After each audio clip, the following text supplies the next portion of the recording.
During this minute of silence, we forget about our everyday cares. We direct ourselves to a new state of the spirit. We think about those killed by alcohol, those who continue to suffer, and for those who have to fight temptation, and those who are today experiencing a breakdown. Let us also think about ourselves.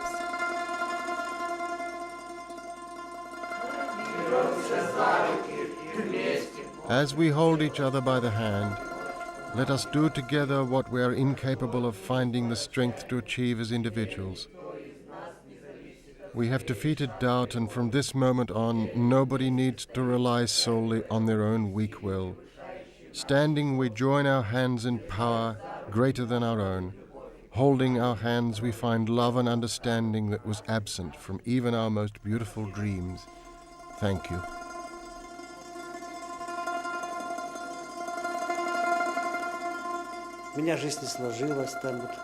My life is a failure.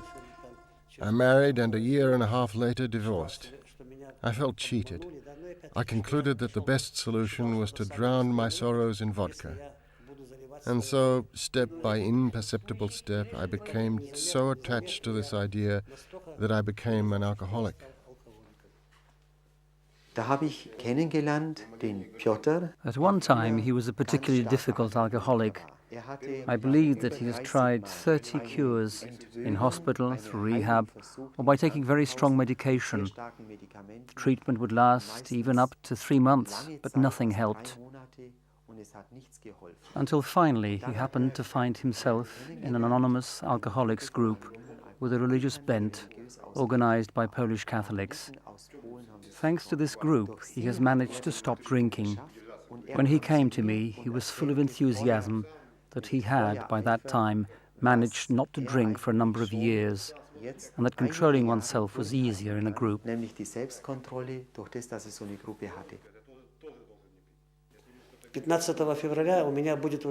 On February the 15th, I will have been completely sober for 9 years.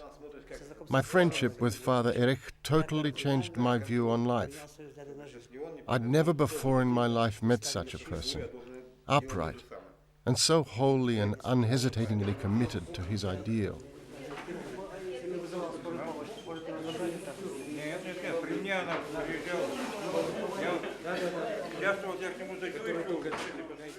Я думаю, конечно, что касается алкоголизма или употребления алкоголя, скажем так. Alcoholism, or rather the consumption of alcohol in Russia, as in many countries, has to be viewed in both a cultural as well as an historical context. It seems obvious that alcohol is, in some situations, seen as a solution to insurmountable problems, a kind of safety valve. However, it only looks like a solution because it leads to something far worse, which then requires outside help to solve. Попадают в более еще тяжелое состояние, из которого без внешней помощи ему может быть трудно и выйти.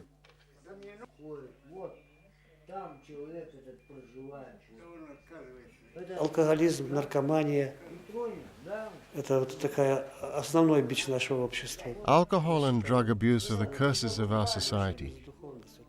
I believe that the root cause is our godlessness, the fact that we had lived without God for such a long time, that we had decided to do it our way without reference to God, everything permissive and cool. That approach finally bore fruit in the form of a mass alcohol and drug society, with all the consequences, including the many broken marriages.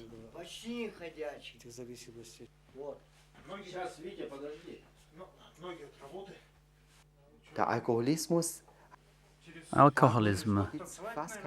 Because of it, there are hardly any healthy families, because nearly every home, every family is touched by it. Harmony in human relations quite simply disappears, and everything comes down to a survival strategy.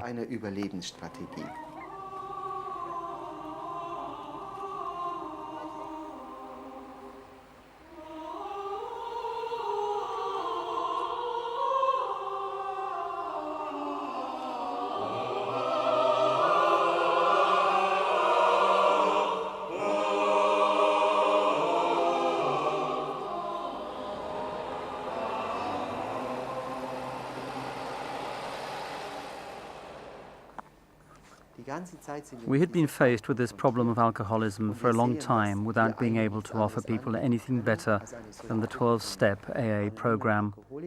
And there was no one to lead the group. But that was when a thought struck me. Peter could start such a project.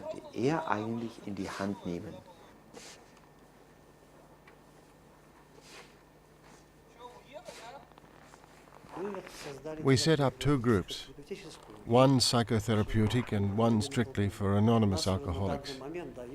We presently have people who have not been drinking for 3.5 years, others for 2 years, and one person who has remained absolutely sober for 18 months. We can call them cured with the proviso that this is a chronic and incurable illness.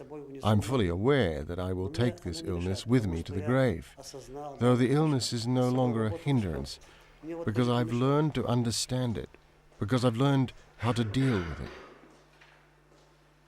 it.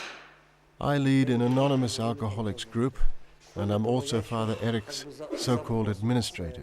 We presently have 9 homeless people living with us. These people managed to drink away anything and everything they ever had, and survived in cellars and attics. Father Erich took them in, gave them shelter, gave them bread, and gave them something to do, whilst I work on keeping them sober. Together we succeed. We constantly take on new people.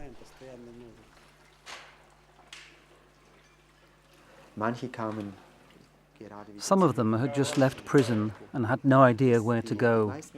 We first took most of them to hospital, more precisely about 100 people. We then gave them clean clothing, accommodation for the night in a warm room, food and time to regain their strength. Many leave once they feel better. Some pick their own road. Others find a place with their families that accept that they have indeed turned a corner, whilst yet others stay here with us because they have nowhere to go, but above all, who stay because they're afraid of suffering a relapse.